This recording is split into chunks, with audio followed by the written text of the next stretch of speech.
మీ అందరి కోసం అయితే ఒక మంచి హెయిర్ ప్యాక్ చూపిస్తాను. ఇంకా లేట్ చేయకుండా వీడియోలోకి వెళ్ళిపోదాం. ఒక 10 మందారం ఆకులు తీసుకొని చిన్న చిన్న పీసెస్గా తీసుకొని మిక్సీలో వేసుకోండి. ఒక ఆనియన్ కట్ చేసుకొని చిన్న చిన్న పీసెస్గా అది కూడా మిక్సీలో వేసుకొని మెత్తగా పేస్ట్ అయితే పట్టుకోండి.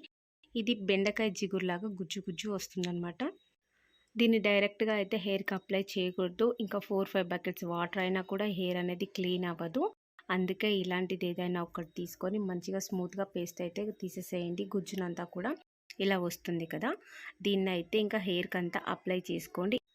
ఈ హెయిర్ ప్యాక్ అనేది ఎవరైనా పెట్టుకోవచ్చు. 5 ఇయర్స్ నుంచి పిల్లల నుండి పెద్దవాళ్ళ వరకు పెట్టుకోవచ్చు. ఇది యూస్ చేయడం వల్ల ఎలాంటి సైడ్ ఎఫెక్ట్స్ ఉండవు. ఇంకా హెయిర్ కూడా చాలా బాగా గ్రోత్ అవుతుంది. ఇది నెలలో 3 సార్లు మాత్రమే పెట్టుకోవాలి. హెయిర్ ఫాల్ కూడా చాలా బాగా తగ్గుతుంది. ఒకసారి అయితే ట్రై చేయండి, డిఫరెంట్ అనేది మీరే చూస్తారు. మందారం ఆకు ఆనియన్స్ పెట్టుకోవడం వల్ల అయితే హెయిర్ చాలా బాగా గ్రోత్ అవుతుంది. ఇది పెట్టుకున్న 1 అవర్ తర్వాత అయితే హెడ్ బాత్ చేయండి.